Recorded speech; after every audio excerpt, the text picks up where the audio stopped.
Everyone, today topic is system of equation. बहुत interesting topic है। अगर हम लोग पूरे डिटरमिनेंट को पढ़ लें, ठीक है, मैट्रिसेस को पढ़ लें और इस एक टॉपिक को सिर्फ छोड़ दें, तो समझ लीजिए कि आप बहुत रिस्क लेकर एग्जाम देने जा रहे हैं। कोई भी कॉम्पिटिटिव एग्जाम, चाहे वो स्टेट कॉम्पिटिशन हो, चाहे वो आपको एडवांस हो, चाहे फिर वो आपको किसी भी तरह का आप मेंस का एग्जाम्स हो, कुछ भी आप देने जाओ, कॉम्पिटिटिव वे में आप जब भी जाते हो, अगर सिस्टम ऑफ इक्वेशंस को आप छोड़ के जाते हो, तो मतलब आप बहुत रिस्क लेके जा रहे हो, क्योंकि 80 से 90% चांस होता है कि सिस्टम ऑफ इक्वेशन से क्वेश्चन आएगा। बहुत ज्यादा चांस बना रहता है इस टॉपिक से क्वेश्चन आने का। तो टॉपिक है system of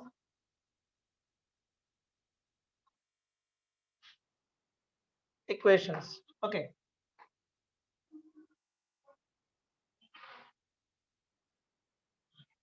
okay, system of equation की बात हो रही है।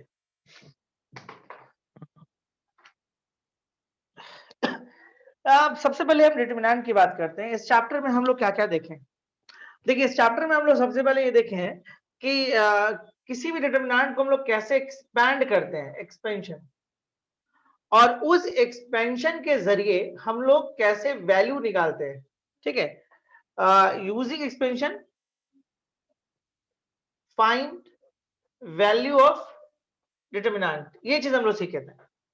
देन फिर हम लोग कहाँ गए? प्रॉपर्टी में गए, प्रॉपर्टी सीखे डिटरमिनेंट के अंदर, और फिर इस प्रॉपर्टी के हेल्प से यूजिंग प्रॉपर्टी, ठीक है, हम लोग क्या सीखे प्रॉपर्टी को यूज करके? फाइंड वैल्यू ऑफ डिटरमिनेंट और फैक्टर ऑफ डिटरमिनेंट, मतलब हम लोग डिटरमिनेंट को फैक्टर के फॉर्म में लिखना सीखें। किसके जरिए? प्रॉपर्टी के जरिए। शुरुआत कहां से किए? एक्सपेंशन के जरिए, मतलब किसी भी डिटरमिनेंट को हम एक्सपैंड करना सबसे पहले सीखे थे, और उसके हेल्प से हम लोग कुछ क्वेश्चंस बनाए थे डिटरमिनेंट का। देन फिर हम लोग प्रॉपर्टी सीखे, प्रॉपर्टी के जरिए में हम लोग क्या किए? प्रॉपर्टी का यूज क्या किए? डिटरमिनेंट को सॉल्व करने में आखिर हम लोग किए। पर डिटरमिनेंट में जो मेन एप्लीकेशन डिटरमिनेंट का, मतलब डिटरमिनेंट और मैट्रिसेस जो हम लोग पढ़ते हैं, वो क्यों पढ़ते हैं? इसी के लिए पढ़ते हैं, सिस्टम ऑफ इक्वेशन के लिए पढ़ते हैं। मतलब इतना हम लोग जो काम करते हैं इस टॉपिक पे, वो सिर्फ इसलिए करते हैं कि हम लोगों को सिस्टम ऑफ इक्वेशन सीखना होता है। तो सवाल ये आता है कि सिस्टम ऑफ इक्वेशन क्या होता है? सवाल ये भी है कि सिस्टम ऑफ इक्वेशन क्या होता है, पहले इसको समझ ले। ऐसे तो ये बात हम पहले भी बोल चुके हैं सिस्टम ऑफ इक्वेशन के बारे में, लेकिन जब बात करें तो ठीक से ढंग से बात इस पर कर दें। ठीक है, देखो, जब कभी भी आप सिंगल इक्वेशन लिखते हो, चाहे वो लीनियर हो, चाहे क्वाड्रेटिक हो, क्यूबिक हो, बाइक्वाड्रेटिक हो, किसी भी तरह का इक्वेशन अगर आप लिखते हो, तो वो इक्वेशन कहलाता है। ठीक है, जब आप कभी भी सिंगल इक्वेशन लिखते हैं तो वो डेफिनेटली एक इक्वेशन।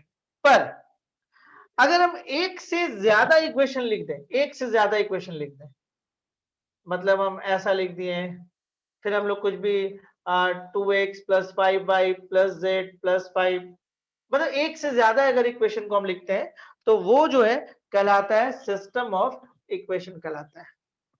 देखिए, शुरू में हम ये बात बिल्कुल नहीं बोले कि इक्वेशन का क्या टाइप होगा। कोई भी इक्वेशन हो सकता है। अगर सिंगल इक्वेशन लीनियर लिखा हुआ है, क्वाड्रेटिक लिखा हुआ है, क्यूबिक लिखा हुआ है, किसी भी तरह का लिखा हुआ है, तो वो इक्वेशन कहलाता है। लेकिन अगर कई इक्वेशन एक साथ लिख दिया जाए, तो वो सिस्टम ऑफ इक्वेशन हम कहते हैं उसको। सिस्टम ऑफ इक्वेशन का जो स्टडी है ना, आप सबसे पहले 9th-10th में किए थे। 9th-10th में क्या किए थे? दो लीनियर इक्वेशन को आप सॉल्व करना सीखे थे। ठीक है, आप याद करिए कि मान लीजिए आपके पास सपोज करिए कि equation a1x plus b1y plus c1 is equal to 0 है, एंड दूसरा a2x plus b2y plus c2 is equal to 0 है। तो ये भी सिस्टम ऑफ इक्वेशन है, बट ये है linear equation of two variable. आप याद करिए, ये सबसे पहले आप 9th क्लास 10th क्लास में आप इसको सीखे थे और पढ़े थे 9th में। कुछ बोर्ड्स में आपको आईसीएससी वगैरह में पहले पढ़ा दिया जाता है, सीबीएसई में शायद 10th में हम लोग पढ़ते हैं इसको। ठीक है, तो सिस्टम ऑफ इक्वेशन को सॉल्व करना हम लोग 9th-10th से ही सीख गए थे। अब वो मेथड सॉल्व करने का जो भी हो, ठीक है, सब्स्टिट्यूशन मेथड हो, एलिमिनेशन मेथड हो, ग्राफिकल मेथड हो, ठीक है, क्रॉस मल्टीप्लिकेशन मेथड हो, वो मेथड कोई भी हो सकता है, लेकिन आप सीखे वहीं पे। बाद में जब आप 11th क्लास में आए, तब आपको पता चला कि ये जो इक्वेशन है एक्चुअली स्ट्रेट लाइन का इक्वेशन है। आपको 11th क्लास से पता चला कि ये जो स्ट्रेट लाइन दिख रहा है, वो इक्वेशन दिख रहा है, वो एक्चुअल में स्ट्रेट लाइन। तो इसका ये मतलब हुआ, कहानी ये हुआ कि दो स्ट्रेट लाइन को हम कैसे सॉल्व कर सकते हैं। तो दो स्ट्रेट लाइन को सॉल्व करने का 3 तरीका होता है, ठीक है। आप ग्राफिकल भी देख सकते हैं। अगर ये दो स्ट्रेट लाइन है, देखिए पहले हम इक्वेशन पे बात किए, फिर सिस्टम ऑफ इक्वेशन पे बात किए, फिर हम उस पे बात की कि आप सिस्टम ऑफ इक्वेशन पहली बार कब पढ़े थे, तो मालूम पड़ा कि 9-10 में लीनियर इक्वेशंस के नाम पे आप सिस्टम ऑफ इक्वेशन पढ़ चुके हैं। फिर बाद में आपको 11th क्लास में आके पता चला कि ये जो आप पढ़े हैं पहले लीनियर इक्वेशंस, वो एक्चुअल में लाइन है। तो हम सिस्टम ऑफ इक्वेशन को सॉल्व करने का तरीका क्या है, मतलब इन दो लाइन को सॉल्व करने का क्या तरीका हो सकता है। तो ये लाइन आपको 3 तरीके से सॉल्व हो सकता है। या तो लाइन एक दूसरे को काट देगा, या तो लाइन आपको क्या करेगा, एक के ऊपर एक आ जाएगा, एक के ऊपर मतलब कॉन्साइड कर जाएगा, या तो लाइन आपको पैरेलल हो जाएगा। मतलब दो लाइन कैसे कैसे सॉल्व हो सकता है।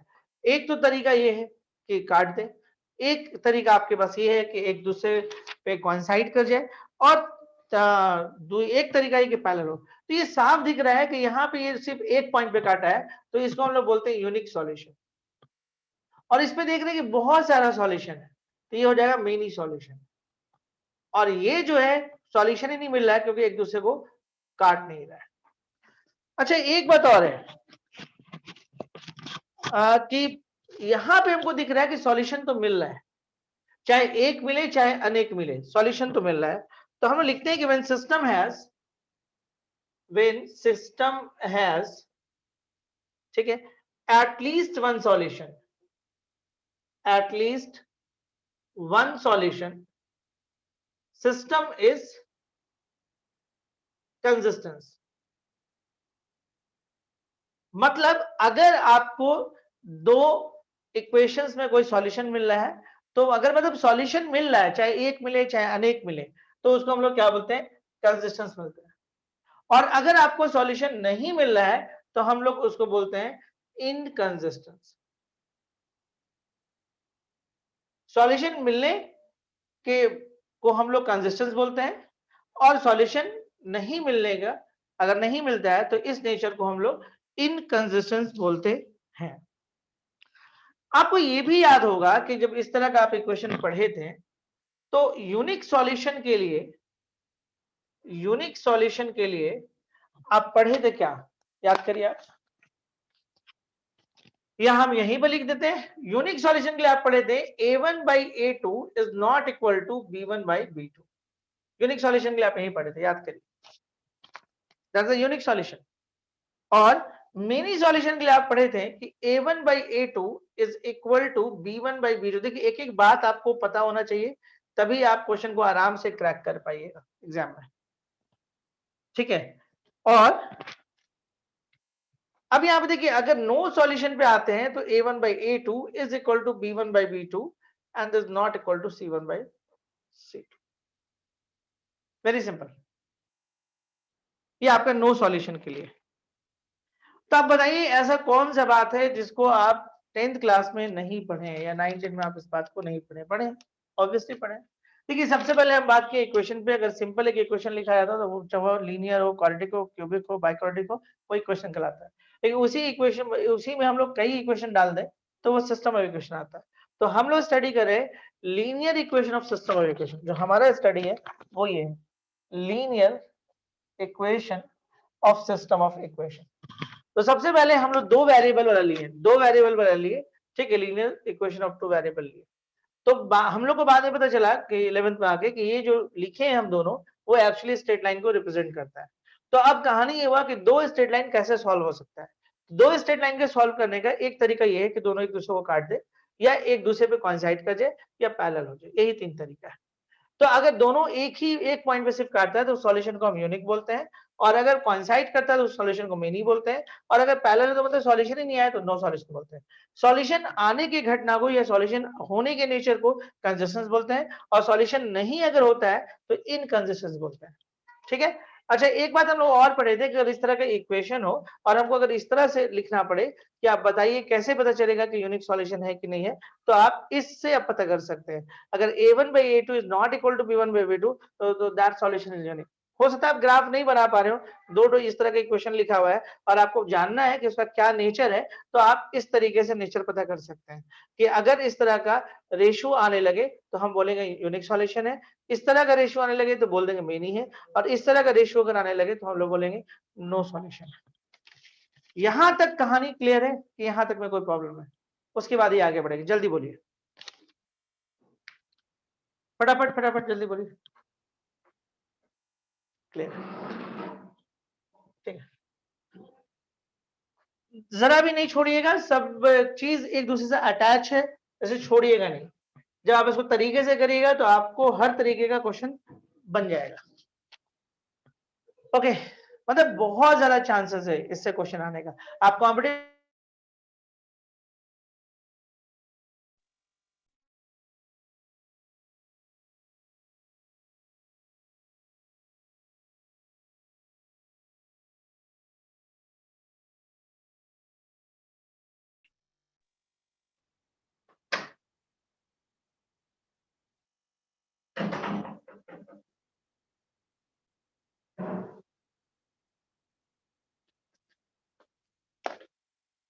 चलिए उम्मीद करते हैं दिखने तो लगा।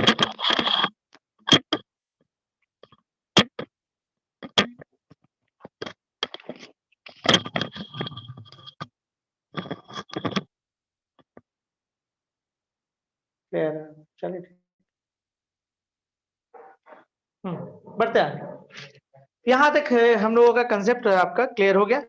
अच्छा, कुछ एग्जांपल छोटा मोटा लेते हैं और देखते हैं, आप बताइएगा किस तरह का ये सॉल्यूशन है। जैसे एक क्वेश्चन हमारे पास है कि x plus Y is equal to 2 and दूसरा है 2x plus 2y is equal to 5। बताइए तो क्या नेचर है इसका, जल्दी से बताइए नेचर क्या है। नो सॉल्यूशन नेचर है इसका। अच्छा, 1/2 is equal to 1/2 is not equal to 2/5। अच्छा, मतलब ये आपको नो सॉल्यूशन का नेचर आ रहा है, ठीक है। अच्छा, एक क्वेश्चन और लेते हैं, x plus Y is equal to 2 and x minus Y is equal to 5। इसका नेचर बताइए क्या है।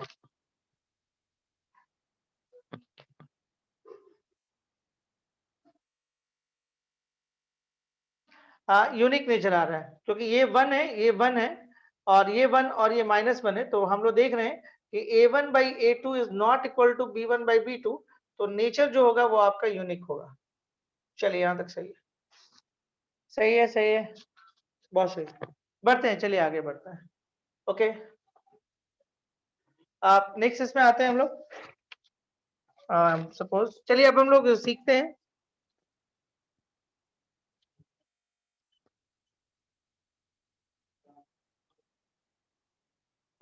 एक रूल्स है, एक सॉल्यूशन है, क्रैमर्स रूल्स। देखिए अगर आपको ये इक्वेशन दे देता है, समझिएगा, a1x plus b1y plus c1 is equal to 0 and a2x plus b2y plus c2 is equal to 0। देखिए ये आपको दे रहा है और इसको आपको बोला गया सॉल्व करिए। तो आप 9-10 में बहुत सारे मेथड्स को जानते हैं जिसके जरिए आप सॉल्व कर सकते हैं।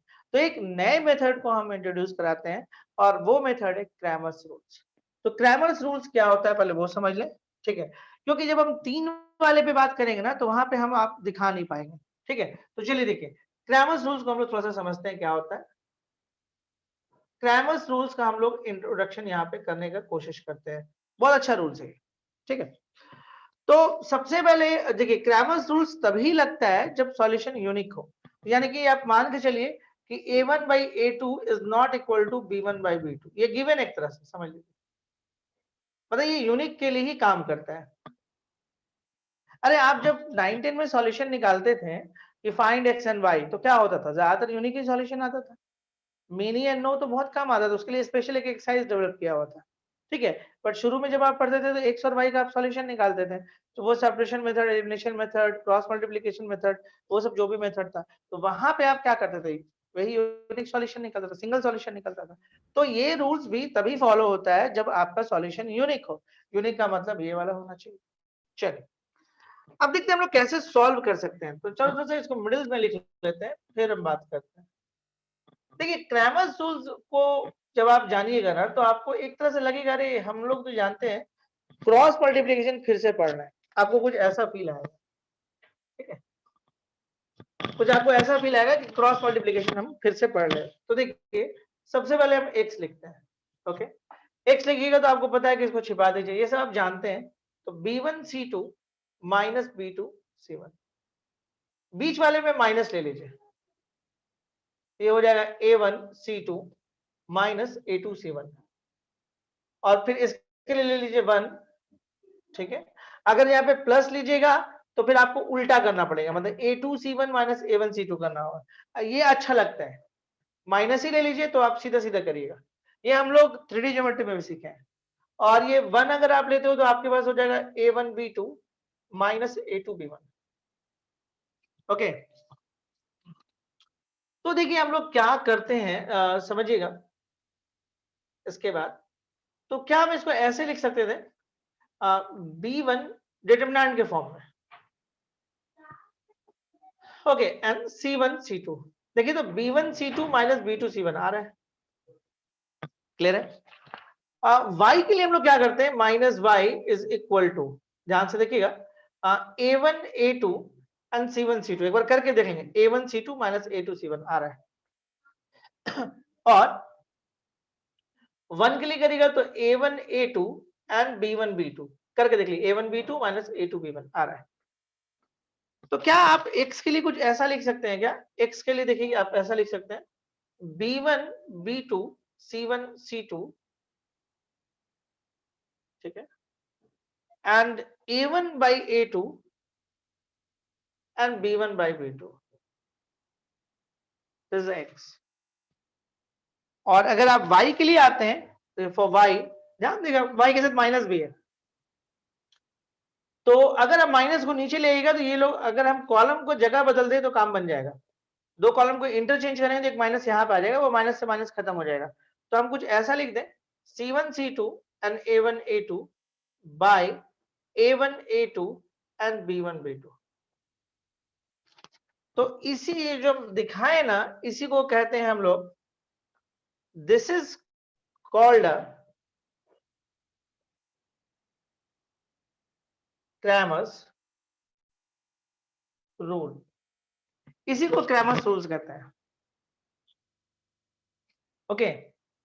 लेकिन चलिए इस पे डिस्कशन करने से एक और बात हम आपको सिखाते हैं। जैसे आप जब बहुत छोटे थे 10th में, तो आप क्रॉस मल्टीप्लिकेशन मेथड यूज करते थे,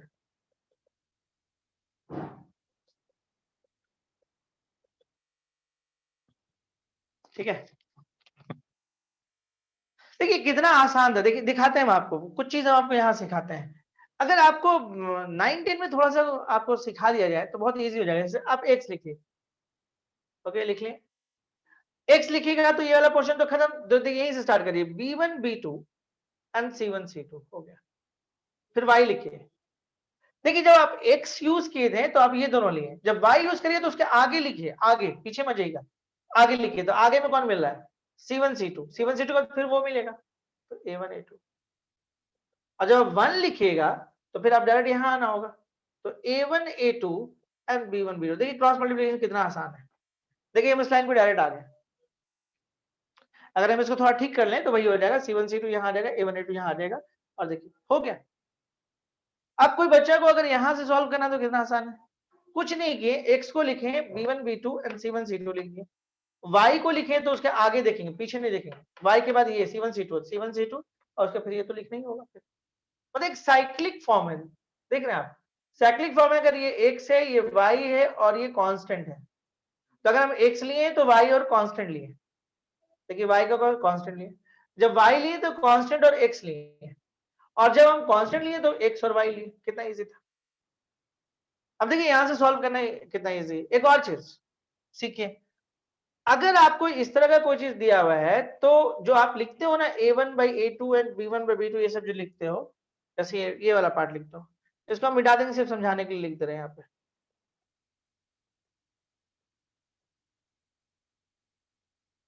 तो अगर मान लो आप ऐसे लिखते हो तो a1 by a2 and b1 by b2 जो लिखते हो ना, इसको डेल कहते हैं। और डेल वन क्या होता है, पहले ये समझ लो, डेल वन क्या होता है, कि पहले प्लेस पे आप कांस्टेंट ले आओ C1 C2 and B1 B2। तो अगर थोड़ा नोटिसेबल चीज क्या है, ध्यान से देखिएगा, यहीं पर हम दिखा दे रहे हैं आपको। देखिए नोटिसेबल चीज, ये जो है ना, ये डेल है और ऊपर में आपका डेल 1 है। देखिए रिप्लेस कहां हुआ, यहां पे।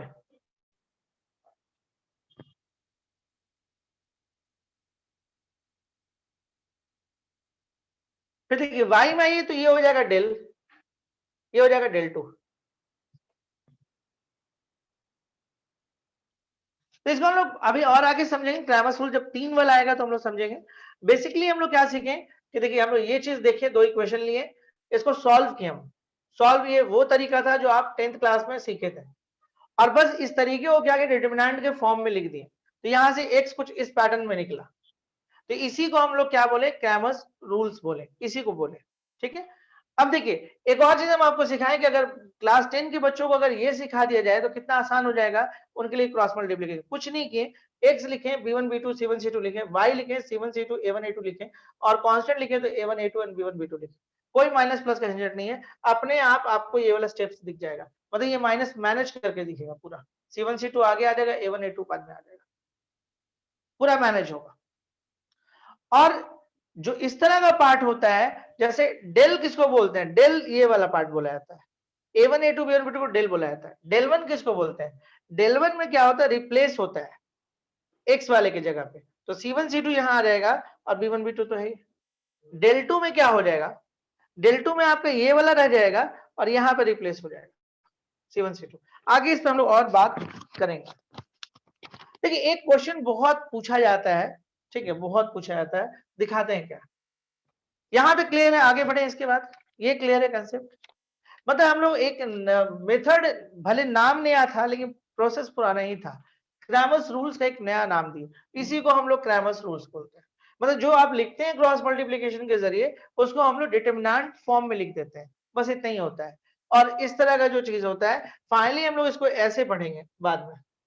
खैर वो ठीक है, जो हम पढ़ेंगे तो दिखाएंगे कैसे कैसे हम लोग काम करते हैं। आगे बढ़ते हैं।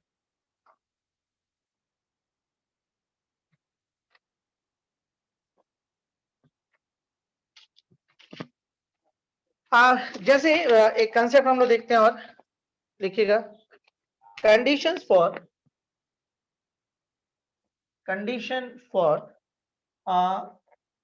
कंसिस्टेंसी। ये क्वेश्चन बहुत आता है जो अभी हम लिखने जा रहे हैं, इस पर based question of 3 linear equations in 2 unknowns.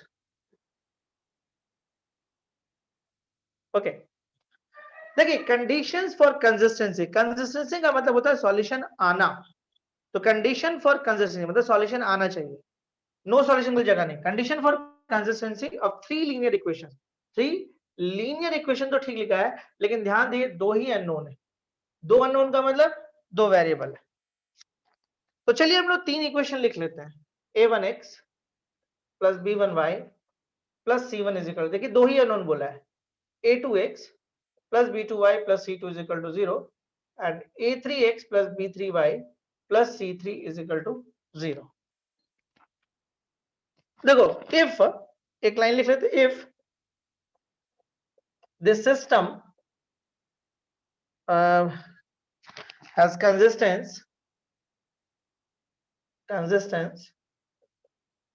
it means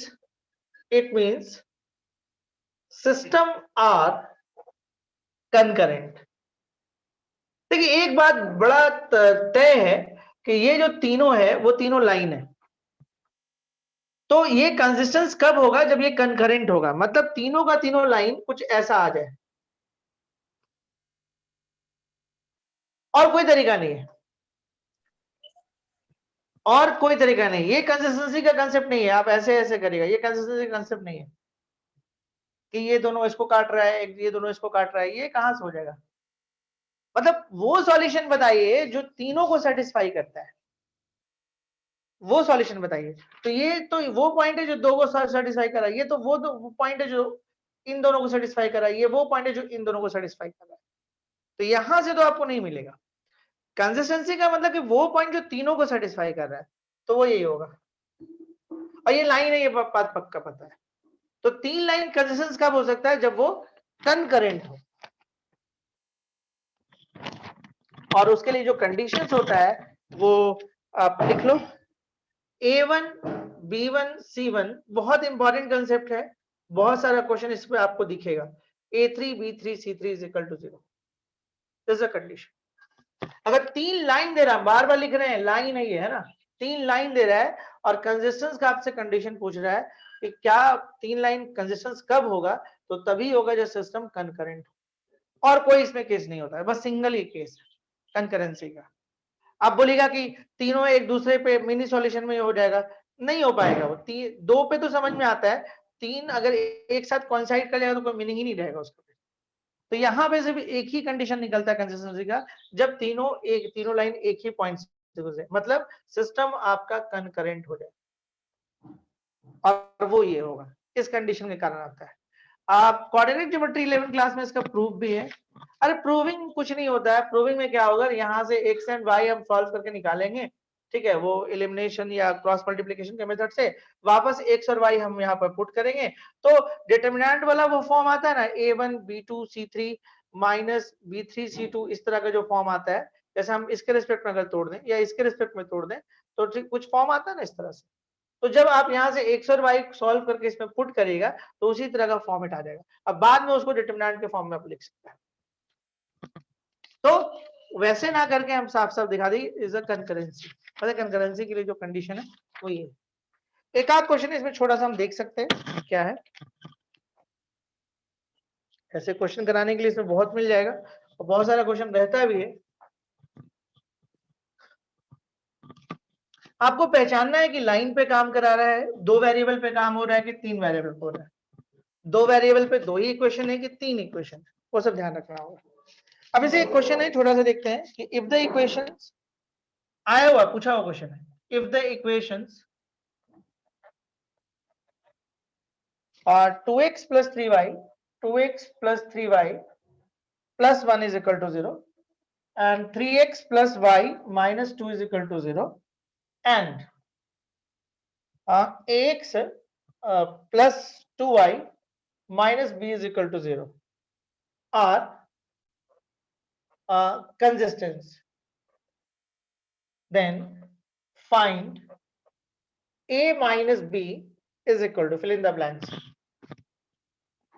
क्या बनाइएगा, बताइएगा बना के क्या बोलता है। इफ द इक्वेशंस, देखिए ये लीनियर इक्वेशन है, कौन सा, 2x plus 3y plus 1 is equal to 0। दूसरा क्या है, 3x plus y minus 2 is equal to 0। तीसरा क्या है, ax plus 2y minus b। देखिए साफ दिख रहा है, 2 वेरिएबल वाला 3 इक्वेशन, मतलब 3 लाइन है। अब वो लाइन क्या है, कंसिस्टेंस है, मतलब सॉल्यूशन निकल रहा है। और यहाँ पे सॉल्यूशन सिर्फ एक ही तरीके से मिलता है, जब कंकरेंट होता है। तो कंकरेंट का मतलब क्या हुआ, आप समझ रहे हो। तो चलो आप सॉल्व करके मेरे को बताओ, 2 3 1 3 1 माइनस 2, ठीक है, ए 2 और माइनस बी। चलो इसको सॉल्व करके बताओ तो ए माइनस बी कितना आएगा।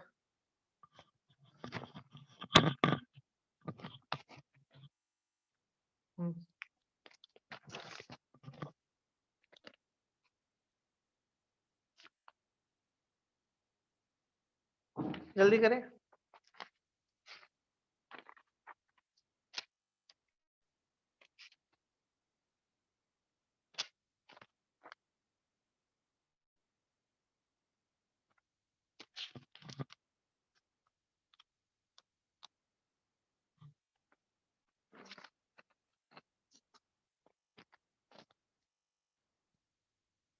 बनेगा,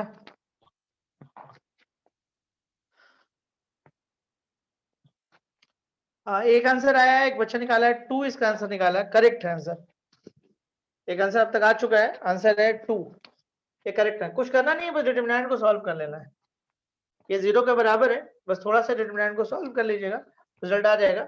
और 2 के रिस्पेक्ट में आइएगा तो यहाँ पे माइनस बी एंड प्लस 4, -3 के लिए आइएगा तो -3b एंड प्लस 2a, और 1 के लिए आइएगा तो 3 इंटू 2 यानी कि 6 एंड माइनस है। इसको बस सॉल्व कर लीजिए, रिजल्ट आ जाएगा।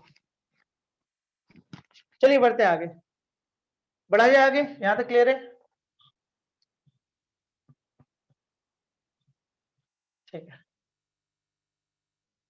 चलिए अब जो हम करने जा रहे हैं उसका टॉपिक का नाम है system of equations. System of equations in three variables. Three variables, देखिए थोड़ा सा वेरिएबल बढ़ रहा है, वेरिएबल्स।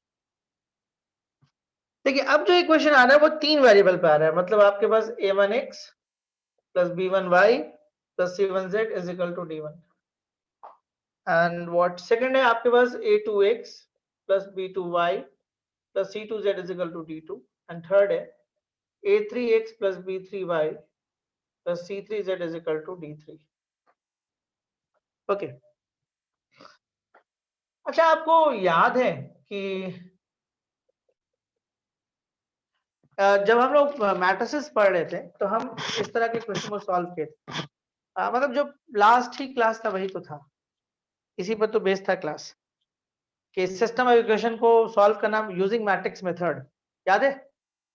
याद होना भी चाहिए क्योंकि ax is equal to b यहीं से हम लोग सीखे थे, और वो दम याद होना चाहिए क्योंकि उससे क्वेश्चन एग्जाम्स में आएगा।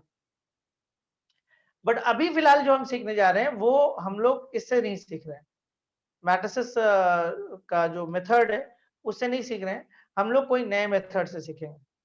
तो एक तरीका आपके पास क्या है कि आप इन दोनों को सॉल्व कर लिए, z को रिमूव करके x और y में इक्वेशन लाइए, और फिर यहाँ से फिर से z को रिमूव करिए, फिर से x और y में इक्वेशन लाइए, फिर जो x और y में इक्वेशन दो लेकर आए उसको आपस में सॉल्व करके x और y निकाल लीजिए, और वापस किसी में भी पुट करके आप z निकाल लीजिए। This is a process.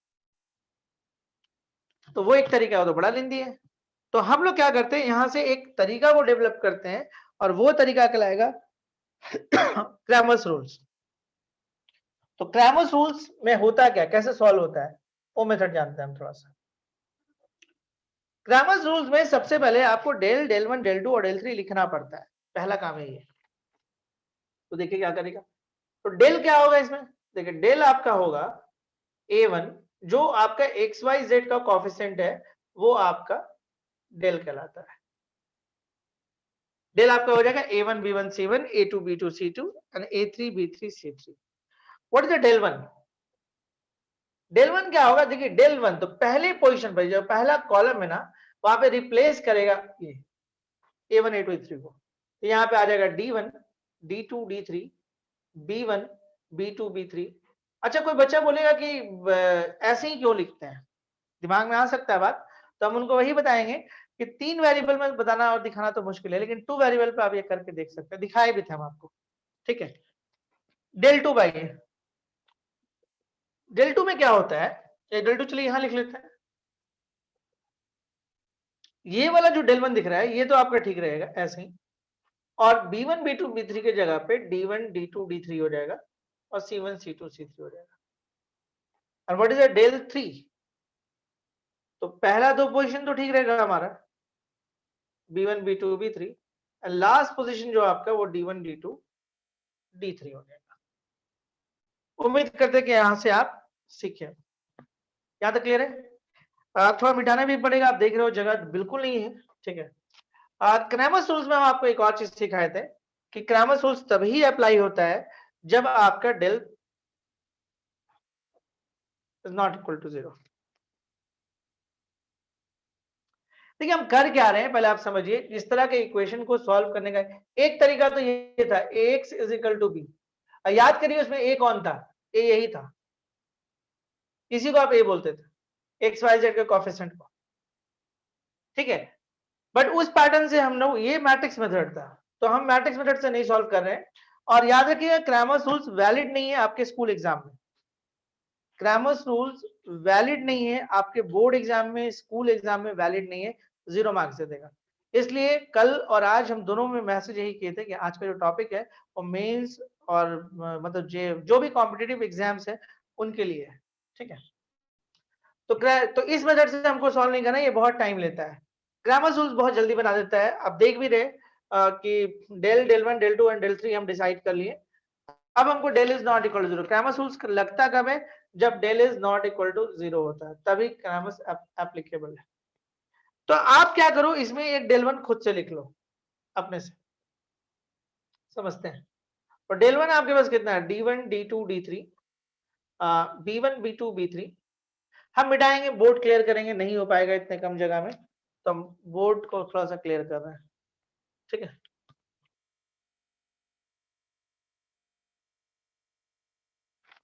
Okay, सलोनी देखो, सेकंड ऑर्डर में हम सिखाए हैं, उसको एक बार घर पे प्रैक्टिस करो, वो हो जाएगा, कोई बड़ा चीज नहीं है।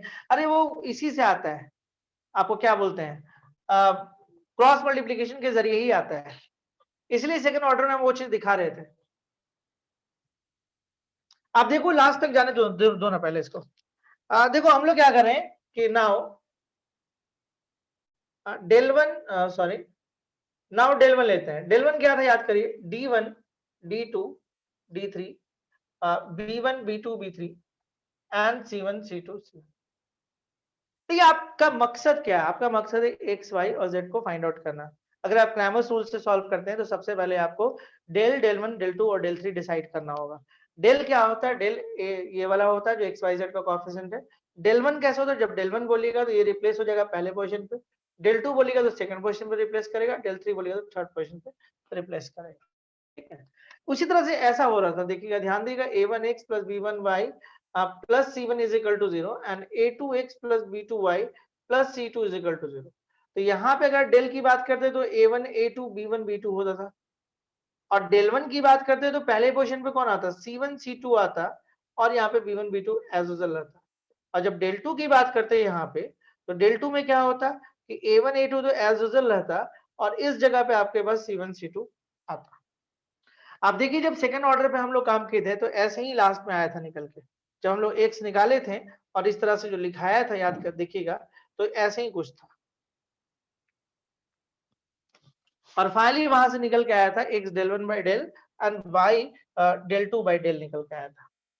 तो बट थर्ड ऑर्डर में उसको दिखाना मुश्किल है, तो उसी पैटर्न से हम डेल वन, डेल टू और डेल थ्री डिसाइड कर ले रहे हैं। हम आपको फिर से एक बार दिखा देते हैं कि ये जो रिजल्ट आया था, या जो हम लिखते हैं X is equal to del one by del, आखिर कैसे लिखते हैं, ये रिजल्ट हम दिखा देते हैं। देखिए क्रैमर्स रूल के जरिए क्या है कि सबसे पहले del, del one, del two और डेल थ्री आपको डिसाइड करना होगा। एक्स का मतलब होता है डेल वन बाई डेल, तो हम ये आपको दिखा सकते हैं कि ये कैसे आता है। और देखिए D1 D2 D3 के जगह पे ध्यान से देखिएगा, आप ये लिख सकते थे a1x plus b1y plus c1z, then what, a2x plus b2y plus c2z and a3x plus b3y plus c3z and b1 b2 b3 c1 c2 c3।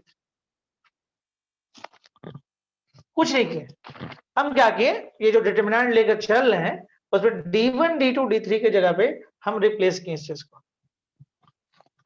इससे क्या कोई फायदा मिलने का चांस है, बिल्कुल है। हम लोग क्या करेंगे कि हम कॉलम वन में थोड़ा सा काम करते हैं, कॉलम वन को कॉलम वन छोड़ दो, और कुछ ऐसा कर सकते हो क्या, y into column to and what z into column three कर लो। क्या फायदा होगा इससे, थोड़ा सा देखा जाए, बिल्कुल होगा फायदा, ठीक है।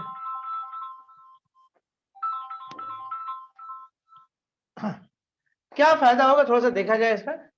हाँ, इसमें होगा आपके पास कि a1x plus b1y plus c1z, देखो minus b1y and minus c1z, तो देखिए घटेगा, तो यहां से निकल के आएगा a1x एंड a2x, यहां से हो जाएगा a3x, ध्यान दीजिएगा, and b1 b2 b3 c1 c2 c3।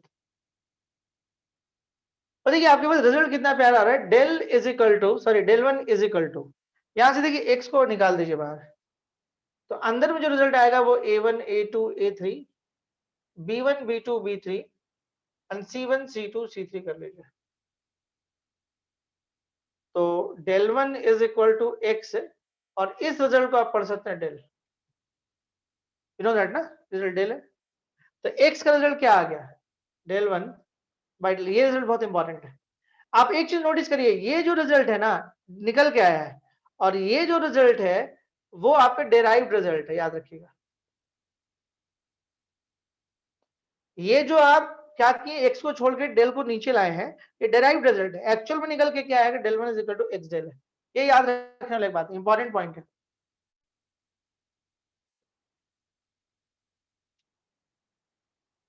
ये समझ में आया? अरे ये बहुत अच्छा है, क्रैमर्स रूल बहुत अच्छा है। जैसे मान लो सपोज करो कि आपको 3 इक्वेशन दे दिया, कुछ भी ऐसे देखो, x minus y plus z plus 5 is equal to 0 and 2x plus y minus 3z plus 1 is equal to 0 and x plus 4y plus z plus 8 is equal to 0, ऐसे दे दिया। तो कितना अच्छा है, पहले वो देखो। आपको मर्जी हो कांस्टेंट को इधर उठा के लेके तीनों को चल जाओ, नहीं भी लेके चल जाओ, मतलब जब भी आप यूज करो ना, एक तरफ रहे, या तो तीनों इस तरफ रहे या तो तीनों उस तरफ रहे, कांस्टेंट एक ही तरफ रहे, तब लेने में आपको आसान पड़ेगा। ठीक है, अब देखो, अब यहाँ पे अगर आपसे बोला कि z बताओ, तो आप कोई भी मेथड अगर सीखे हो तो बहुत मेहनत है, लेकिन इसमें नहीं मेहनत, क्योंकि आपको पता चल गया कि z जो होता है वो डेल 3 बाई डेल होता है। आप तुरंत यहां से डेल पता कर लोगे क्या है, और डेल 3 के लिए क्या करोगे, जो थर्ड वाला कॉलम में उसको 518 से चेंज कर लेना, उससे आपको डेल 3 पता चल जाएगा। दोनों को डिवाइड मान लो z पर, खाली मतलब एक वेरिएबल अगर आपको पता करना है तो पता चल जाएगा। क्रैमर्स रूल का ये सबसे बड़ा बेनिफिट है, आप सिंगल वेरिएबल बस निकाल सकते हो। आपको x चाहिए तो सिर्फ x निकाल सकते हो। आपको इसमें पता है कि डेल कौन है, डेल 1 कौन है, डेल 2 कौन है, डेल 3 कौन है, वो पता चल जाता है, वहां से निकाल लेते हैं। ठीक है, फिलहाल ये रिजल्ट कैसे आया उस पर हम डिस्कशन कर रहे थे। हम लोग क्या किए, हमारे पास ये था पड़ा हुआ, यहां से हम डेल 1 डेल 2 और डेल 3 पता किए कि कौन होता है। अब हम डेल 1 को लेके चले, d1 d2 d3 की जगह पे इसको रिप्लेस किए, उसके बाद थोड़ा सा हम लोग डिटरमिनेंट की प्रॉपर्टी को अप्लाई किए, इससे ये आ गया, यहाँ से x को बाहर कर लिए। ये बड़ा प्यारा रिजल्ट है, ये मुझे पहचानते हैं इसको, हम लोग इसको डेल बोलते हैं। तो ये आ गया del 1 is equal to x del, result आया। यहाँ से आप x निकाल सकते थे, डेल 1 बाई डेल। क्लियर है यहां तक? जल्दी बोलिए। और यही चीज हम आपको सिखाए थे या दिखाए थे सेकंड ऑर्डर में, क्रैमर्स रूल्स में, वो डायरेक्ट आ रहा था, वो यूजिंग क्रॉस मल्टीप्लिकेशन मेथड। चलिए, ओके। तो सिमिलरली अगर आप चाहिएगा ना, सिमिलरली आप निकाल सकते हैं del 2 is equal to Y del, जहां से y is equal to del 2 by del आ जाएगा, and del 3 is equal to z del, जहां से आपको z आ जाएगा डेल 3 बाई डेल। ओके, हमारे बोले क्रैमर्स रूल्स तभी एप्लीकेबल है जब del is not equal to 0, याद रखिएगा। क्रैमर्स रूल एप्लीकेबल तभी है, और इससे क्या निकल के आएगा, यूनिक सॉल्यूशन निकल के आएगा। ठीक है, ओके। चलिए, यहां तक तो हम लोग को बात समझ में आ गया। यहां तक किसी को दिक्कत है, मिटाएंगे। अब मतलब इस तरह के इक्वेशन के सॉल्व करने का हमारे पास दूसरा मेथड भी एक डेवलप कर गया, और उस मेथड को हम लोग क्रैमर्स रूल्स कहते हैं। Is it clear? कोई डाउट किसी भी टाइप का?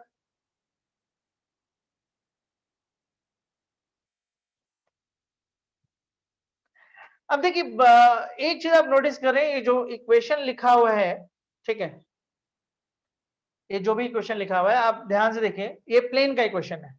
अब तो हम लोग को बताने का जरूरत भी नहीं पड़ता है कि ये इक्वेशन लाइन है कि प्लेन है, ये इतना आप ध्यान दे रहे हैं कि ये जो इक्वेशन लिखा हुआ है वो प्लेन का इक्वेशन है। जल्दी बोलिए हाँ ना, जो भी।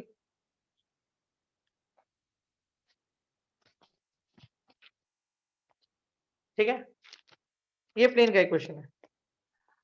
तो बड़ा सिंपल सा बात है, समझने की कोशिश करिएगा। अगर ये प्लेन का इक्वेशन है, तो जिस तरह से लाइन में आपको 3 चीज बना था, यूनिक सॉल्यूशन, मिनी सॉल्यूशन और नो सॉल्यूशन, तो ऑफ कोर्स प्लेन में भी वैसा कुछ बनेगा। तो हम लोग को अब नेचर जानना है इसका। ठीक है, अच्छा मान लीजिए कि जैसे क्रैमर्स रूल्स के जरिए हम लोग निकालें यूनिक सॉल्यूशन, मतलब सिंगल सॉल्यूशन। आप अंदाजा लगा सकते हैं कि जैसे लाइन में पता था हम लोग को कि 2 लाइन, यूनिक सॉल्यूशन का मतलब क्या हो कि 2 लाइन एक दूसरे को काट रहे हैं, ग्राफिकल।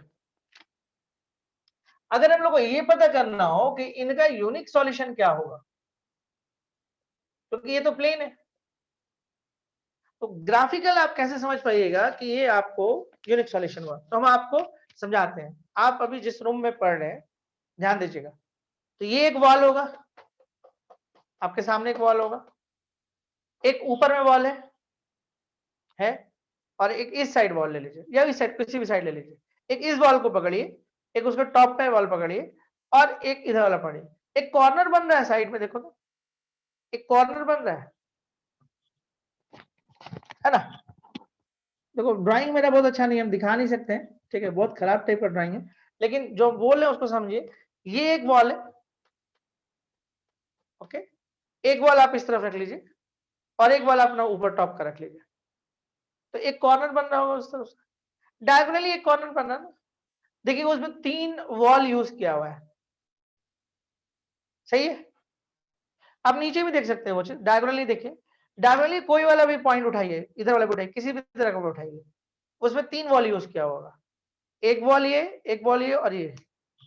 हाँ ठीक है, एक बच्चा बोला क्यूब बना के दिखा दीजिए, चलिए वो क्या आ सकता है, ठीक है।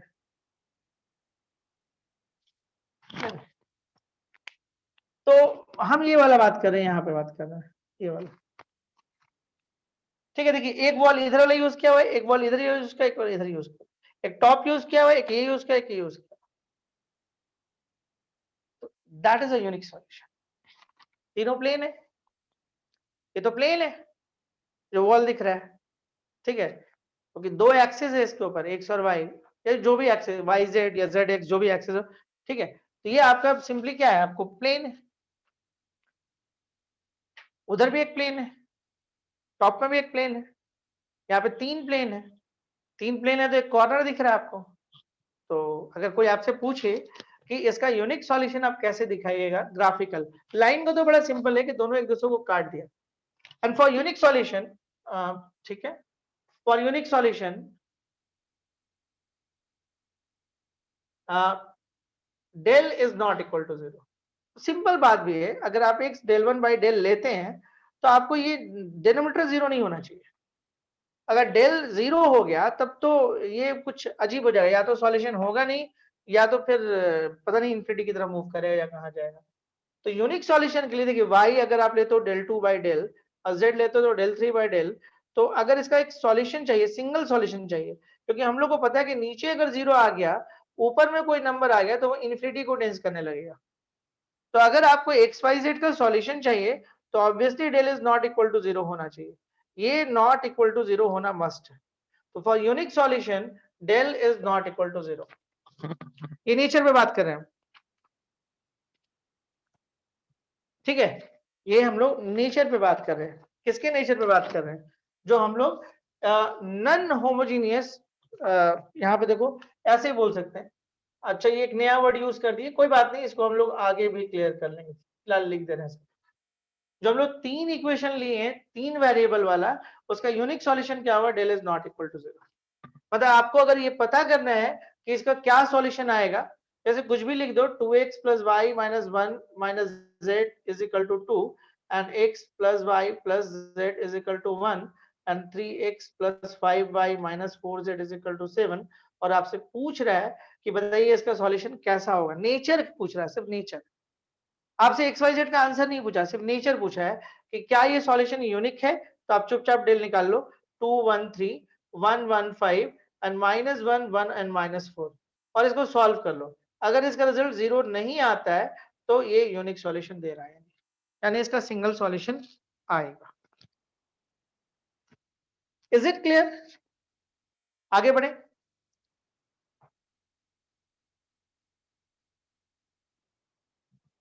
देखिए थोड़ा बहुत मैसेज करते रहा करिए, समझ में आए कि आप लोग पढ़ रहे हैं, अगर नहीं करिएगा तो हमको कुछ समझ नहीं आएगा। चलिए यहाँ तक क्लियर है, आगे बढ़ते हैं। इसके बाद हम आते हैं, अभी भी 2 तरह का सॉल्यूशन बचा हुआ है। एक, हाँ 0 आया तो, सवाल ये है, अब आ रहे हैं उसी के ऊपर, 0 आया तो, अगर 0 आएगा तो 2 बात हो जाएगा, या तो वो मिनी सॉल्यूशन में जाएगा या तो नो सॉल्यूशन में जाएगा। अब कैसे जाएगा उस पर बात कर लेते हैं, ध्यान दीजिएगा, कॉन्सेंट्रेट करिएगा बोर्ड पे। देखिए एक बात हम आपको बार बार बोल रहे हैं कि जो आप ये लिखते हो ना कि x is equal to del 1 by del, that is a derived result, ये डेराइव्ड रिजल्ट। एक्चुअल में जो रिजल्ट आया था वो क्या आया था, याद करिए, आप del 1 लेके गए थे और x del आया था, ये मेन रिजल्ट। ठीक है, तो चलिए हम लोग आगे बढ़ते हैं। पहला केस था हमारे पास क्या, यूनिक सॉल्यूशन के लिए, del is not equal to 0। Second case में आते हैं जहां पे del आपका 0 आ जाए और del 1, del 2 और del 3 भी 0 आ जाए, मतलब सब 0 आ जाए। तो पहले आप इसको समझिए, आप जो देखे थे वो क्या देखे थे, याद करिए। आप ये देखे थे कि del 1 is equal to x del, del 2 is equal to x del, sorry y del, and del 3 is equal to z del। ये केस आप देखे थे, यही भी दुआ देखिए, del अगर नहीं 0 होगा तो x का वैल्यू, ये रिजल्ट आपको पहले से पता है। ठीक है, रिजल्ट आता है। और अगर del is not equal to 0, that is a unique solution.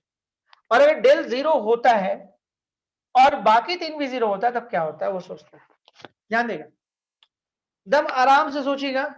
देखिए कंफर्म क्या किया है, del 0 है, ठीक है, और del 1, del 2, del 3 भी 0 है, तो हम एक खाली ले लेते हैं आपके लिए समझाने के लिए।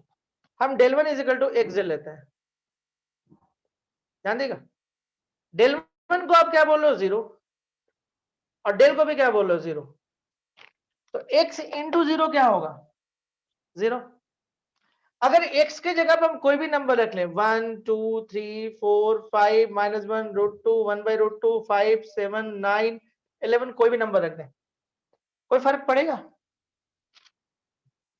कोई फर्क पड़ेगा? मतलब XYZ में हम इनफाइनाइट नंबर रख दें, हम कोई भी ट्रिपलेट रख दें, 1 3 5 ऐसा रख दिए, चलिए x हम 1 रख दिए, y 3 रख दिए, 5 रख दिए, लेकिन ये आपको 0 है, del 0 है, del 1 del 2 0 है, तो भैया कोई भी नंबर रखो, ये तो 0 है और ये भी 0 है, तो ये 0 ये 0, यहाँ पे कुछ भी रखो, क्या फर्क पड़ता है? यानी जितना ट्रिपलेट रखना है आप रख लो, जितना ट्रिपलेट रखना है, कोई फर्क नहीं पड़ता है, फाइनली आपको left hand side right hand side के बराबर हो ही जाएगा, कोई फर्क नहीं पड़ रहा उससे। मतलब आपका ये भी 0 हो जाएगा और एक इसमें x में कुछ भी वैल्यू रख लो, अल्टीमेटली इसको भी 0 होना है, तो लेफ्ट राइट के बराबर। हम बार बार बोल रहे हैं कि ये आपका मेन इक्वेशन है, और वो जो हम सिखाए थे आपको ये डेराइव्ड है, तो डेराइव्ड से रिजल्ट कभी नहीं निकलता है, जब भी होता है मीन से निकलता है। तो देखिए ये 0 है, ये भी 0 हो रहा है, किसी भी XYZ के लिए, किसी भी ट्रिपलेट के लिए। तो अब आपको समझ में आ रहा है कि यूनिक सॉल्यूशन तो होगा, क्योंकि XYZ का बहुत सारा सॉल्यूशन आ रहा है। Is it clear? तो for many solution, unique solution हम बोल दिए थे, गलत था। फॉर मेनी सॉल्यूशन आप क्या बोलोगे, del 0 होना चाहिए और del 1 del 2 और del 3 को भी 0 होना चाहिए, क्योंकि इस केस में कोई भी ट्रिपलेट रखोगे ये आपको लेफ्ट राइट के बराबर हो जाएगा। यानी for many solution del is 0 and del 1 del 2 del 3 भी 0 होना चाहिए। Is it clear? आगे बढ़े, जल्दी बोले जल्दी बोले। अब बहुत सारा क्वेश्चन जैसे आता है कुछ इस तरह से ना, कि जैसे आपको इस तरह का दे देगा, ठीक है, कुछ दे देगा इस तरह का, जैसे आपको ऐसे दे दिया, suppose a x minus y plus 4z is equal to 3 and x plus 2y plus z is equal to 7 and 5x plus 7y plus 3z is equal to 2, और बोलेगा कि ये जो सॉल्यूशन है वो मेनी सॉल्यूशन है, दे दिया, given है मेनी सॉल्यूशन ये दे दिया, तो फाइंड ए, तब बोलता है कि ए फाइंड करो। तो कोई दिक्कत नहीं है, अगर मेनी सॉल्यूशन है तो हमको ये दिखाने की जरूरत नहीं कि सारा 0 आना चाहिए, मिनी सॉल्यूशन और del 0 है, तो a15 -127 and 413 is equal to 0, और यहां से सॉल्व करके a को फाइंड आउट कर लेंगे, दैट इज आंसर। हमको इस समय जाने का जरूरत नहीं है, क्यों? क्योंकि हमको प्रूव नहीं करने बोला है, हम लोग को बोल दिया कि ये मिनी सॉल्यूशन है, तो मिनी सॉल्यूशन तो del का वैल्यू तो 0 होना चाहिए, तो इसी एक से आपका आंसर आ जाएगा। तो ये प्रॉब्लम तब होता है जब हमको चेक करना होता है कि क्या ये मिनी सॉल्यूशन है, तो वहां पे काम बढ़ जाता है। तो ये दे दिया कि मिनी सॉल्यूशन है, और अब आपसे पूछता है कि अब बताओ कि ए का क्या वैल्यू होगा। तो दैट केस में बहुत सिंपल है कि आप डेल को 0 लेके आप आराम से आंसर्स निकाल सकते हो। क्लियर?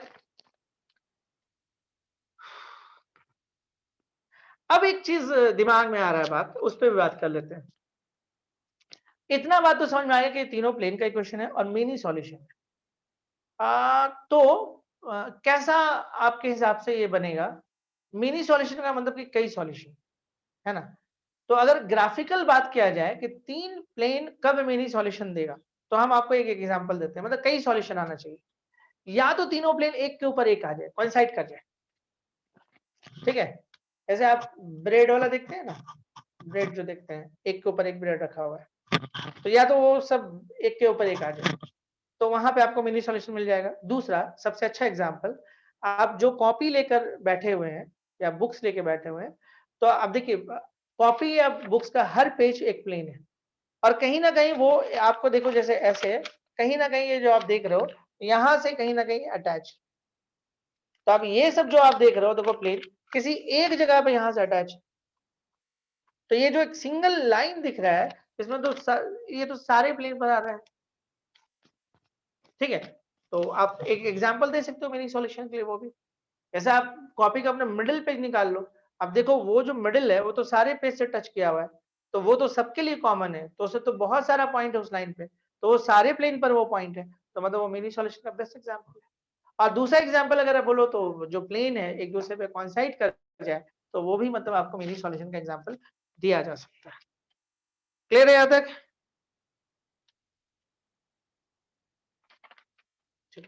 तो इसीलिए हम आपको एग्जाम्पल्स भी देते जा रहे हैं, ज्योमेट्रिकली भी बताते जा रहे हैं, और कई बार बच्चे ज्योमेट्रिकली नहीं समझ पाते हैं, तो वो एक दिक्कत वाला बात हो जाता है।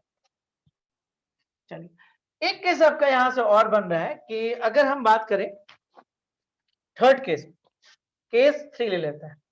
इस केस में हम लोग क्या लिखते हैं कि when del is equal to 0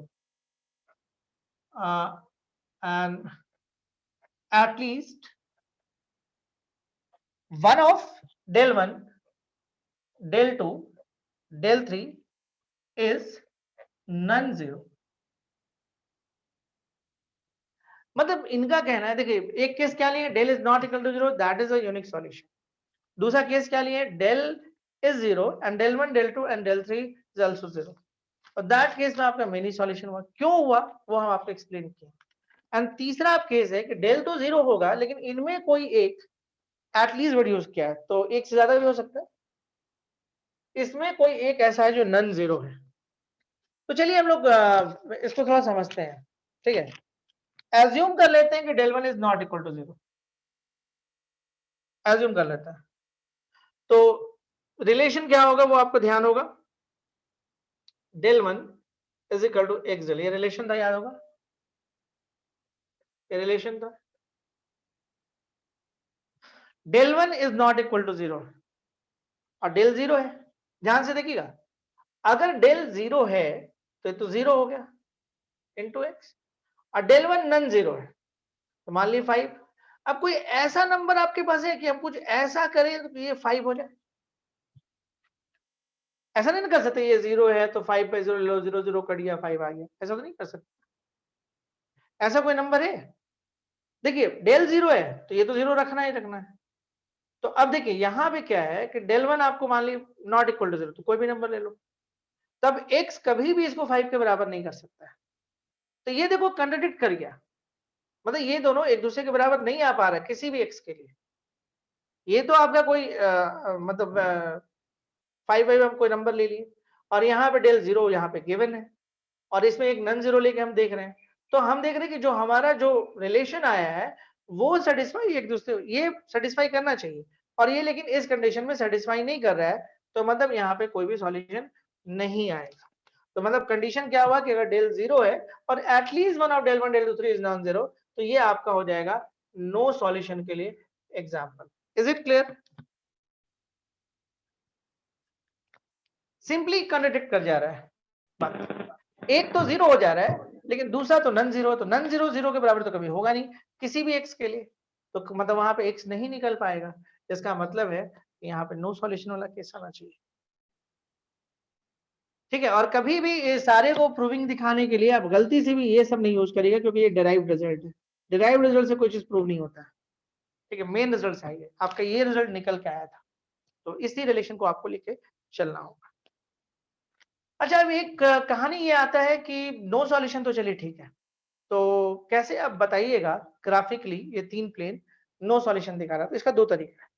एक तो ये है कि पैरेलल हो जाए तीनों प्लेन आपका पैरेलल हो जाए, नो सॉल्यूशन के लिए एग्जांपल ये हो सकता है। और एक बड़ा अच्छा एग्जांपल है, ये भी नो सॉल्यूशन में आएगा, ऐसे वाला। अब कई लोगों को ये समझ में नहीं आता है, तो ये नो सॉल्यूशन का एग्जांपल है, बोलिएगा क्यों हम बता रहे हैं।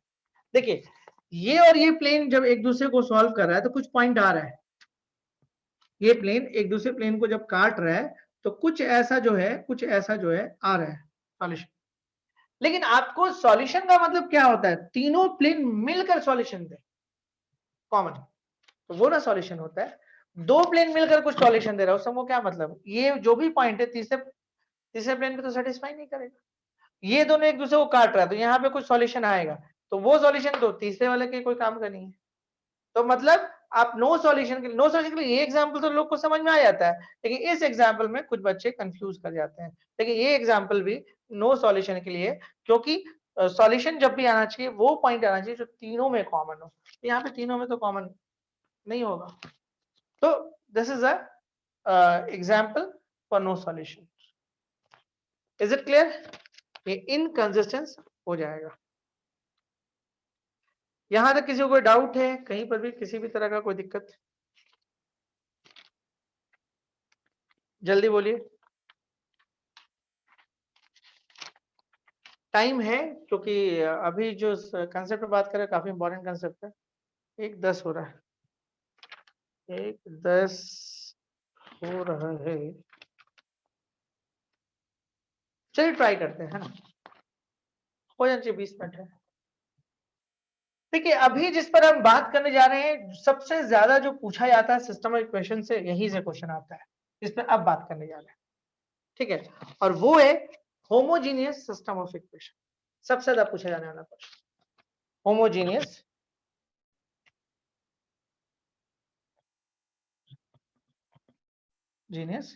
सिस्टम ऑफ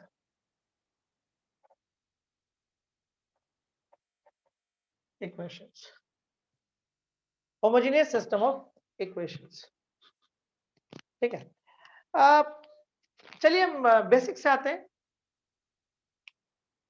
कोई भी स्ट्रेट लाइन होमोजेनियस कब होता है, पहले वो समझ लीजिए। अभी ये जो भी हम स्टडी किए वो क्या किए, वो लाइन था या प्लेन था, ज्योमेट्रिकली अगर हम बात करें। कई बार हम लोग स्टडी तो कर लेते हैं, लेकिन हम लोग को ज्योमेट्रिकली बात समझ में नहीं आता है। तो हम लोग ने जो अभी स्टडी किया वो बेसिकली दो चीज पे स्टडी किया, एक लाइन पे स्टडी किया, एक प्लेन पे स्टडी किया। हम पहले लाइन पे ही बात करते हैं।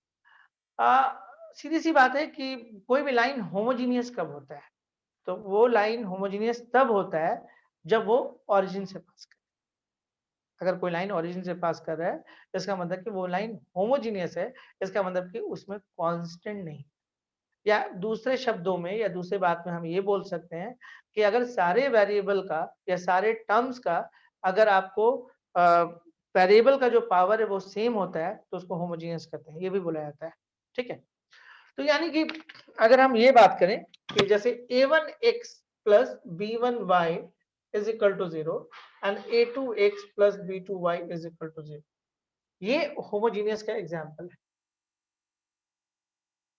ये होमोजीनियस नहीं हो सकता है, a1x plus b1y plus c1 is equal to 0, ये होमोजीनियस नहीं हो सकता है, क्योंकि यहाँ पे वेरिएबल में पावर 1 है, यहाँ पे वेरिएबल पावर, यहाँ पे कुछ पावर नहीं, यानी कि इस पे तो 1 पावर है इस टर्म का, इस पर इस टर्म का पावर 1 है, इस टर्म का पावर 0 आ रहा है, तो वेरी कर जा रहा है, पावर वेरी कर रहा है, तो होमोजीनियस नहीं होगा। या दूसरे शब्दों में होमोजीनियस का और डेफिनेशन हो सकता है कि कोई भी लाइन अगर मान लीजिए ओरिजिन से पास करता है तो वो होमोजीनियस होता है। अब देखिए, ये लाइन ओरिजिन से पास कर रहा है और ये भी ओरिजिन से पास कर रहा है, समझिएगा बात। तो ये एक लाइन हो गया और ये लाइन भी ओरिजिन से ही पास कर रही है, हो सकता है इधर से पास करे।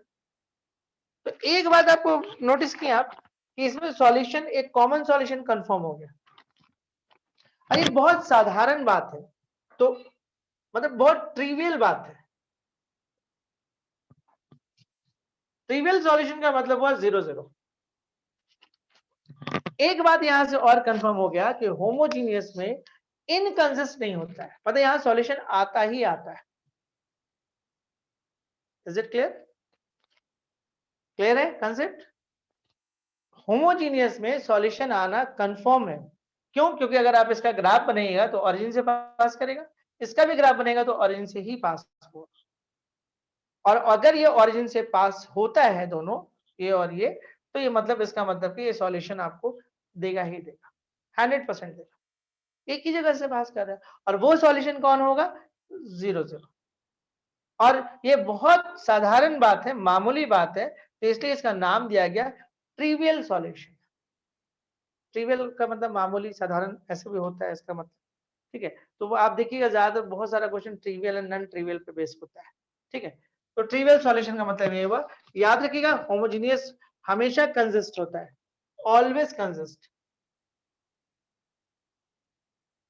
तो यहाँ पे दो ही केस बनता है, या तो यूनिक सॉल्यूशन होगा, ट्रिवियल का मतलब होता है यूनिक सॉल्यूशन, ये भी आप जान लीजिए। इस तरह का ग्राफ आप देख सकते हैं। पता इन दोनों का एक सॉल्यूशन तो कंफर्म है जो ओरिजिन होगा, ठीक है, जिसको हम ट्रिवियल कहते हैं। और दूसरा एक और कंडीशन हो सकता है, जो हो सकता है कि एक लाइन ऐसे चल जाए और दूसरा उसके ऊपर आ जाए, मतलब कोइंसाइड कर जाए। तो इस तरह के सॉल्यूशन को बोलते हैं नॉन ट्रिवियल। ठीक है, नॉन ट्रिवियल। और ये हो गया many solution including 0 0।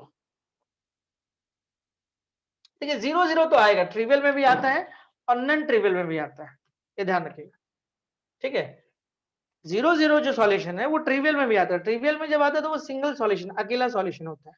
Non trivial में भी ओरिजिन से तो पास किया, तो ये सॉल्यूशन तो यहाँ पे मिलेगा, लेकिन इसके अलावा और जब मिल जाता है तो उसको हम लोग नॉन ट्रिवियल बोलते हैं, यानी कि मेनी सॉल्यूशन बोलते हैं। तो ये आपका एक बेसिक्स मतलब हुआ होमोजेनियस इक्वेशन में। Is it clear? कोई दिक्कत? होमोजेनियस इक्वेशन हमेशा कंसिस्ट होता है, मतलब आपको सॉल्यूशन हर हाल में मिल रहा है, चाहे वो यूनिक मिले चाहे मेनी मिले। ऐसे generally unique and many word चलता नहीं है, ट्रिवियल एंड नॉन ट्रिवियल चलता है, याद रखिएगा। ट्रिवियल मतलब साधारण बात, मतलब एक simple single solution. Non trivial मतलब जो साधारण नहीं, मतलब एक से ज्यादा सॉल्यूशन, तो नॉन ट्रिवियल सॉल्यूशन आपका ये हो जाएगा। ठीक है, अच्छा अब एक बात और है कि ये आपको सिंपल सा बात है कि ट्रिवियल सॉल्यूशन कब होगा, ये सोचिए। ट्रिवियल सॉल्यूशन कब होगा, मतलब ट्रिवियल का मतलब यूनिक सॉल्यूशन, तो इसका यूनिक सॉल्यूशन कब होगा ये सोचिए। a1 by a2 is not equal to b1 by b2। इसको क्रॉस मल्टीप्लाई कर लिए, a1 by b2 is not equal to a2 by b1। इसको आप इधर ले, a2 b1 is not equal to 0, और इसी को तो डेल बोलते हैं। ठीक है, बहुत सिंपल है, हम क्लास 10th में चलेंगे कि अगर ये यूनिक सॉल्यूशन है, ठीक है, अगर ये यूनिक सॉल्यूशन दे रहा है, यूनिक सॉल्यूशन दे रहा है, तो a1 by a2 is not equal to b1 by b2 for unique solution. तो बस थोड़ा सा क्रॉस मल्टीप्लाई किए, a1 b2 इधर ले गए, इसको उठा के ले आए, तो इसी को तो हम डेल बोलते हैं। अगर यहाँ पे हम डेल लिखने के लिए आपको बोल दें तो क्या लिखेगा, a1 by a2 and b1 by b2 लिखिएगा। a1 b2 minus a2 b1 तो वही हुआ, तो ये जीरो नहीं होना चाहिए, मतलब डेल नॉट जीरो। तो याद रखिएगा ट्रिवियल सॉल्यूशन में del is not equal to 0 and non trivial में डेल 0। बस यहाँ पे यही दो बात होता है। क्लियर है? जल्दी बोलिए, यहां तक मामला समझ में आ रहा है? कोई दिक्कत है? ये अभी 2 वाला किए, 3 वाला भी करके देखेंगे हम लोग।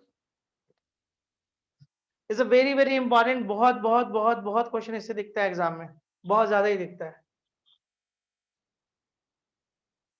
ओके, चलिए देखते हैं हम। अब मान लीजिए हम लोग अगर 3 इक्वेशन कुछ इस टाइप का ले लें, suppose a1x plus b1y and c1z is equal to 0 and a2x plus b2y plus c2z is equal to 0 and a3x plus b3y and plus c3z is equal to 0। ये मान लिया आपको देंगे। ठीक है, एक बात तो पक्का पता है कि कहीं पर भी कांस्टेंट नहीं है, तो एक सॉल्यूशन तो 0 0 0 कंफर्म आना है।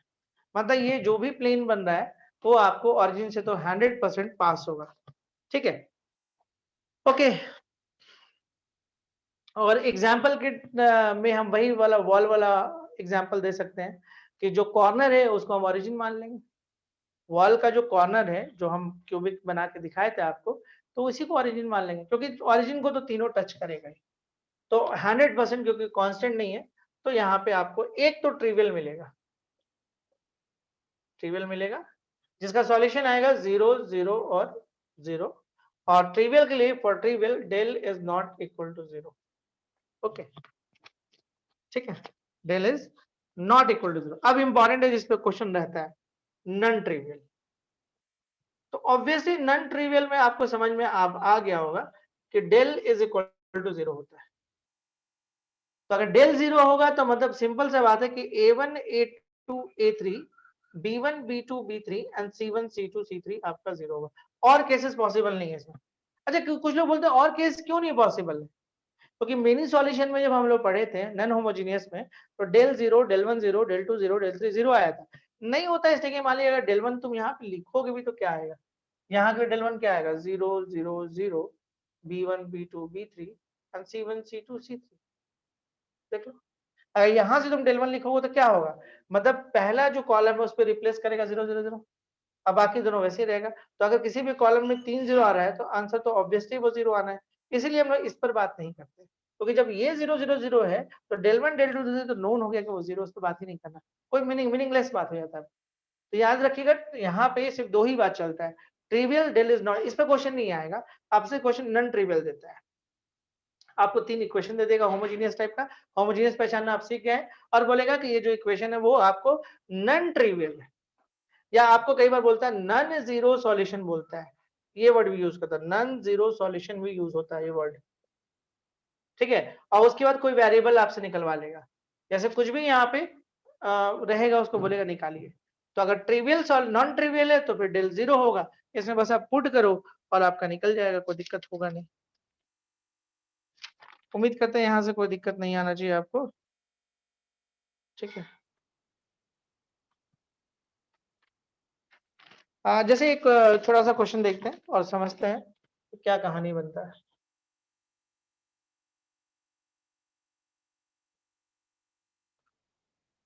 जैसे क्वेश्चन है कि if 2x minus 2y plus 2z is equal to 0, x plus ay plus 2z is equal to 0, and 2x plus az is equal to 0, have a non-trivial solution. Find the value of a. Find the value of a. जल्दी आप बताओ, find the value of ए।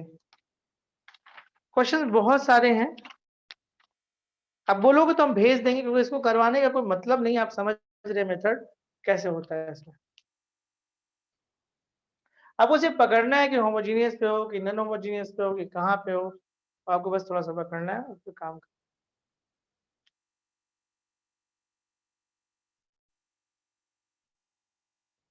समझ में आया अभी तक जितना topic पढ़ा है आपको?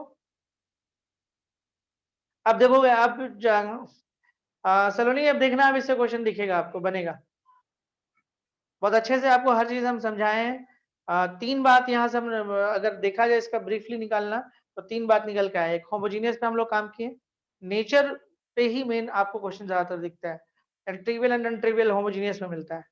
और अगर नॉन होमोजीनियस की बात करते हैं तो नेचर ऑफ रूट्स, वहां पे नेचर रहता है कि किस नेचर का आपको इक्वेशन दिया हुआ है, यूनिक है कि मेनी है कि नो है, वो सीखें। और उधर हम आते हैं तो एक वो वाला कंकरेंट वाला आता है, 3 लाइन दे देता है और कंकरेंसी का बात करता है, तो ज्यादातर क्वेश्चन इसी 3 प्लॉट पे होता है। इसका आंसर कोई बताएगा, ए का वैल्यू क्या होगा? देखिए, for non trivial we know that for non trivial L is equal to 0, ये हो जाएगा 2a minus 2 and 2, 1a 2 and 2 0 and ए। हम वेट करेंगे आंसर का, कोई बच्चा आंसर देना चाहे तो।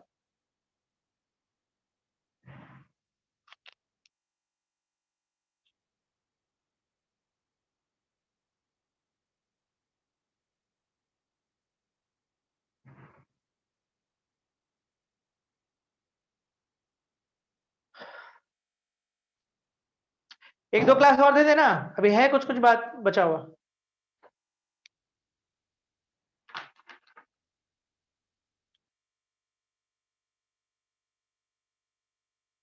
आंसर नहीं दीजिएगा आप लोग। 2। अली का कहना है कि आंसर 2 आना चाहिए। आंसर 2 बिल्कुल करेक्ट है, सही आंसर है 2। ठीक है, कंसेप्ट समझ में आ गया आप लोग को, तो आंसर इज 2 करेक्ट। तो चलिए हम लोग क्लास को यहीं तक रखते हैं, और फिर अगले दिन फिर हम लोग बात करेंगे थोड़ा सा, और कल ही क्लास लेंगे फिर। थोड़ा सा भी और एक दो दिन बात कर लेते हैं इसके ऊपर, और इस पे हम क्वेश्चन भेज देंगे, क्योंकि बनवाने में बहुत टाइम लगेगा, और पैटर्न बस यही है। आप पैटर्न को पकड़िए, 2-3 क्वेश्चन कल हम करवाएंगे, लेकिन यही पैटर्न का क्वेश्चन सब है। कुछ अच्छे क्वेश्चन हम एक दो तीन कल करवा देंगे, ठीक है। और उसके बाद फिर हम लोग चीज को थोड़ा सा और बदलेंगे। ओके, टाइमिंग हम सोच रहे हैं शाम में लेने के लिए, 7 या 7:30।